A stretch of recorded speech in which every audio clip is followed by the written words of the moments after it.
कहानी की शुरुआत होती है खबर से जिसमें बताया जाता है कि एक विशाल उल्का पृथ्वी की ओर तेजी से बढ़ रही है और किसी भी समय धरती को नष्ट कर सकती है। दुनिया भर में अफरा तफरी मच चुकी है। वैज्ञानिक उल्का को रोकने के लिए हर संभव प्रयास कर रहे हैं, लेकिन समय तेजी से हाथ से निकल रहा है। इसी बीच हम देखते हैं मैडी और जियाओ को, जो एक बड़ी कंपनी में काम करते हैं। कंपनी ने जो है अपने कर्मचारियों के लिए एक विशेष ट्रिप का आयोजन किया है और इसी वजह से वो समुद्र की यात्रा पर है।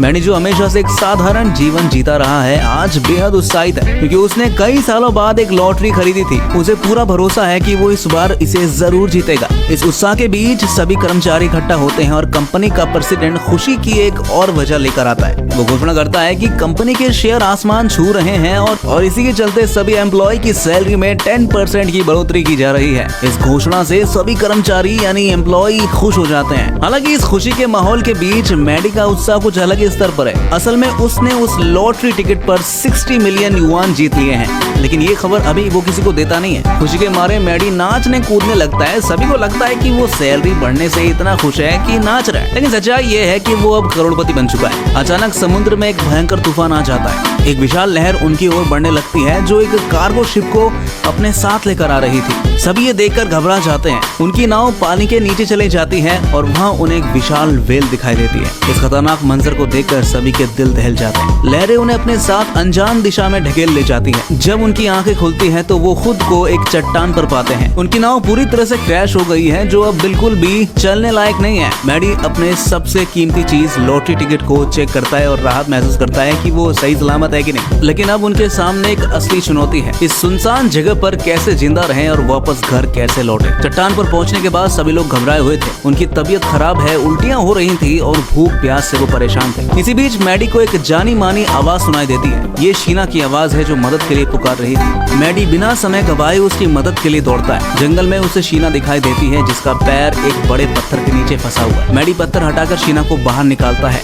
इसी दौरान प्रोफेसर बिल जो उनके साथ यात्रा पर थे सभी को बताते हैं कि उन्होंने न्यूज में सुना था कि एक विशाल उल्का पृथ्वी की ओर आ रही है। वो कहता है कि हो सकता है कि अब तक उसने काफी कुछ नष्ट कर दिया होगा। हालांकि किसी को भी उसकी बातों पर यकीन नहीं होता। मैडी जो अपनी लॉटरी जीतने की खुशी में सभी के सामने कहता है कि वो इतनी जल्दी मरना नहीं चाहता। वो कहता है कि अभी उसने अमीर बनने का स्वाद भी नहीं चखा यार, और वो जल्दी से जल्दी घर भी लौटना चाहता है। प्रोफेसर की बातों को अनसुना करते हुए मैडी कहता है कि उन्हें किसी भी तरह से इमरजेंसी सिग्नल देना होगा ताकि कोई उन्हें बचाने आए। लेकिन अभी आसमान में काले बादल छा जाते हैं और बारिश शुरू हो जाती है। बारिश से बचने के लिए सभी लोग पास के एक बड़े पत्थर के नीचे जाकर छिप जाते हैं। अगली सुबह रिक जो इस समूह में सबसे साहसी और अनुभवी लगता है सभी को जंगल में ले जाता है। जंगल में उन्हें एक बड़ा पेड़ दिखाई देता है जिसमें कुछ फल लटके हुए थे। हालांकि वहाँ किसी को पेड़ पर चढ़ना नहीं आता। रिक अपनी ताकत और हिम्मत दिखाते हुए पेड़ पर चढ़ता है और फलों को तोड़कर नीचे लाता है। ये फल उनकी भूख को तो मिटा देते हैं थोड़ी देर के लिए और उन्हें थोड़ी ऊर्जा भी दे देते हैं। इसके बाद वो अपनी लाइफ जैकेट्स का उपयोग करके समुद्र किनारे SOS साइन बनाते हैं ताकि अगर कोई जहाज पास से गुजरे तो वो मदद मांग सके। वहीं कुछ लोग बस में मिले उपकरणों की मदद से एक रेडियो बनाने की कोशिश करते हैं। वो चाहते हैं कि किसी से संपर्क किया जा सके, लेकिन ये इतना आसान नहीं था दोस्तों, क्योंकि उनमें से कोई भी पेशेवर इंजीनियर नहीं था। दूसरी ओर प्रेसिडेंट के कहने पर एक इंसान बस को ठीक करने की कोशिश करता है, लेकिन उसकी कोशिश नाकाम रहती है और बस में आग भी लग जाती है। प्रेसिडेंट गुस्से में चिल्लाता है कि उसके पास इतना पैसा है कि वो एक नई शिप खरीद सकता है, लेकिन अब इस बेजान आइलैंड पर पैसा किसी काम का तो है नहीं। इसी बीच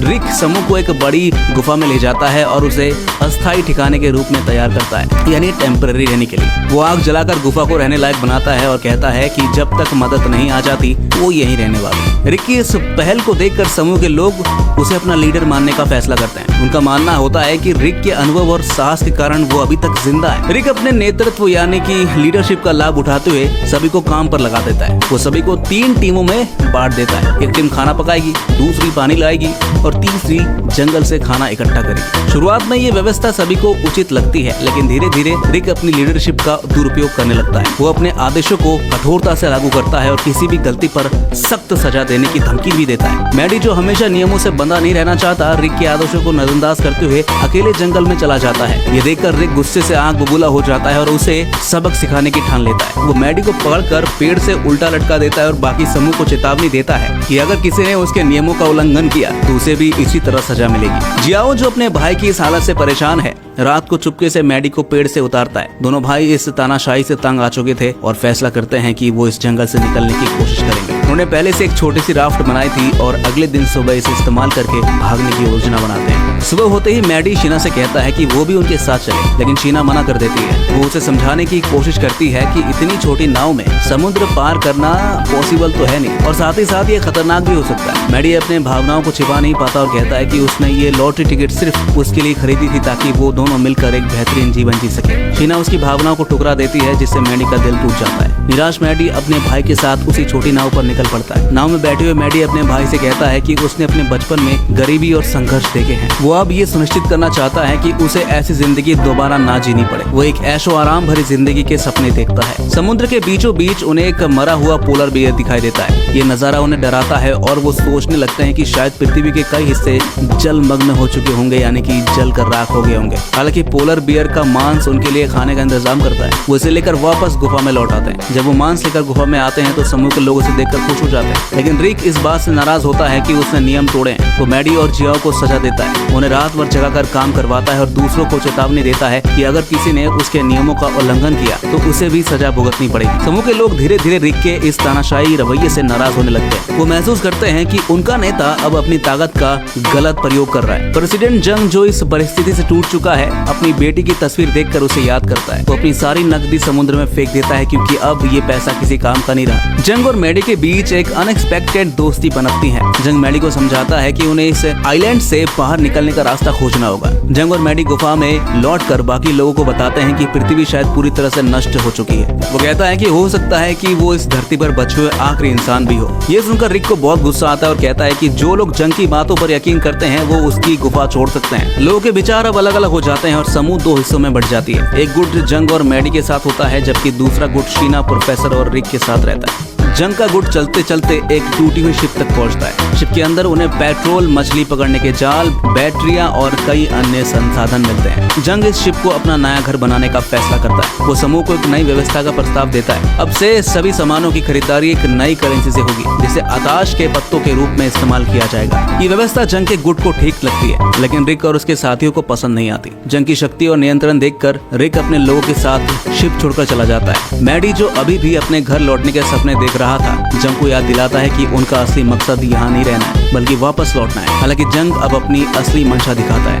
वो कहता है कि वो कभी नहीं जाने वाला और इस शिप को एक टेम्पररी ठिकाना बनाना चाहता है। मैडी और जियाओ जंग की बातों से निराश होकर जंग में जाते हैं। वहाँ उन्हें थोड़ी खोजबीन करने के बाद एक क्रैश हुआ हेलीकॉप्टर मिलता है। हेलीकॉप्टर के अंदर वो अपना ठिकाना बना लेते हैं। हालांकि मैडी के लिए समय बेहद चुनौतीपूर्ण था। उसके पास अपने लॉटरी टिकट को कैश करवाने के लिए केवल 27 दिन बचे हैं। वो हर दिन इस बात को लेकर बेचैन रहता है कि समय तेजी से निकल रहा है और उसे कोई रास्ता नहीं दिख रहा। जियाओ उसे सांत्वना देने की कोशिश करता है, लेकिन मैडी का निराशा से घिरा मन उसे शांत नहीं रहने देता। 60 दिन बीत जाते हैं। मैडी और जियाओ की हालत खराब हो चुकी है। जब वो शिप पर लौटते हैं तो देखते हैं कि जंग ने पूरी व्यवस्था बदल दी। लोग अब उसे लीडर मान चुके हैं। शिप के अंदर आताश पत्तों का इस्तेमाल करेंसी के रूप में हो रहा है। रिक का गुट भी जंग के साथ शामिल हो चुका है, जिसमें शीना भी है। हर कोई अपनी जरूरत की चीजें खरीदने के लिए इन पत्तों का इस्तेमाल कर रहा है। मैडी जंग से मछली का जाल उधार मांगता है, लेकिन जंग देने से मना कर देता है। इसके बजाय वो उसे धक्के देकर शिप से बाहर निकाल देता है। एक दिन समुद्र में अचानक से आसमान से मछलियां गिरने लगती है। सैकड़ों मछलियों को देखकर मैडी और जियाओ बेहद खुश हो जाते हैं। वो उन मछलियों को इकट्ठा करते हैं और उन्हें स्टोर कर लेते हैं। मैडी के दिमाग में एक योजना आती है। वो इन मछलियों को बेचकर सामान जुटाने और करेंसी हासिल करने की योजना बनाता है। जियाओ भी इस योजना को सही मानता है। दोनों भाई रिक और जंग के गुटों के पास जाकर मछलियां बेचते हैं। मछलियों को लेकर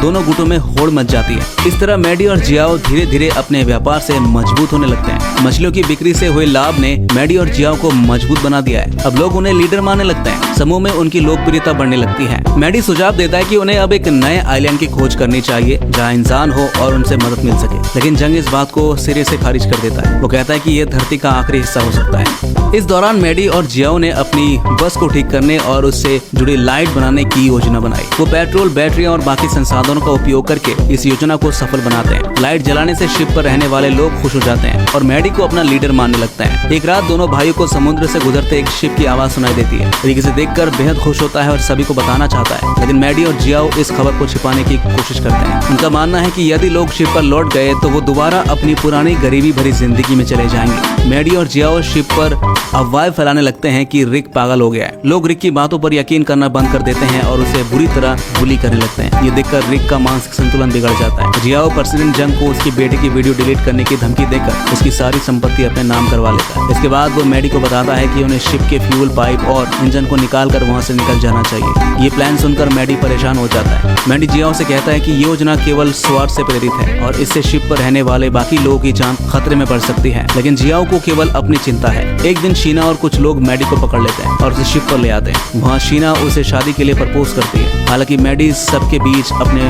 अंदर का गुस्सा बाहर लाते हुए सच बोलने लगता है। मैडी सबके सामने स्वीकार करता है कि उसने झूठ कहा था कि रिक पागल है। वो कहता है कि रिक जो भी कह रहा था वो पूरी तरह सच था, लेकिन अब किसी को उसकी बातों पर भरोसा नहीं होता। शीना जो पहले मैडी के करीब थी अब खुद को ठगा महसूस करती है। उसे लगता है कि मैडी ने उसका इस्तेमाल किया है। जियाओ मैडी को बताता है कि अब उनके पास जंग की सारी संपत्ति है और उन्हें यहाँ से निकल जाना चाहिए। उनकी ये बातचीत रिक सुन लेता है। मैडी रिक को अपने प्लान में शामिल कर लेता है। उस रात वो सभी को शराब पिलाकर बेहोश कर देते हैं। रिक शिप की फ्यूल पाइप को खोल देता है और पूरे शिप में कंट्रोल फैला देता है। मैडी शीना को मशाल देकर कहता है कि वो शिप को जलाकर सब खत्म कर दे। जैसे शिप जलता है जियाओ द्वारा जबरदस्ती साइन करवाए गए सारे प्रॉपर्टी पेपर्स भी जल जाते हैं। ये देखकर जियाओ गुस्से से पागल हो जाता है। शिप के जलने पर लोग मैडी के खिलाफ हो जाते हैं। वो उसका पीछा करता है। भागते हुए मैडी एक पहाड़ से गिर जाता है। वो समुद्र में गिरने से बच जाता है लेकिन बेहोश हो जाता है। सुबह वो किनारे पर जागता है और शीना को अपने पास पाता है। शीना उसे बताती है कि बाकी लोग शिप छोड़कर जा चुके हैं। वो कहती है कि वो उसे अकेला छोड़कर नहीं जाएगी। अगली बार जब कोई शिप यहाँ पर आएगा तो वो दोनों यहाँ से चले जाएंगे। मैडी ये सुनकर हंसने लगता है और शीना भी मुस्कुराती है। शीना और मैडी अब अपने नए जीवन की ओर कदम बढ़ाने का फैसला करते हैं। शिप के जलने और संघर्ष के बाद वो समझ जाते हैं कि जीवन में सबसे जरूरी चीज रिश्ते और एकता है। इस सुखद और प्रेरणादायक दृश्य के साथ कहानी समाप्त होती है। तो दोस्तों कैसी लगी आपको ये कहानी कमेंट में जरूर बताएगा और ऐसे ही मूवी एक्सप्लेनेशन देखने के लिए हमारे इस चैनल को सब्सक्राइब जरूर कर लीजिएगा।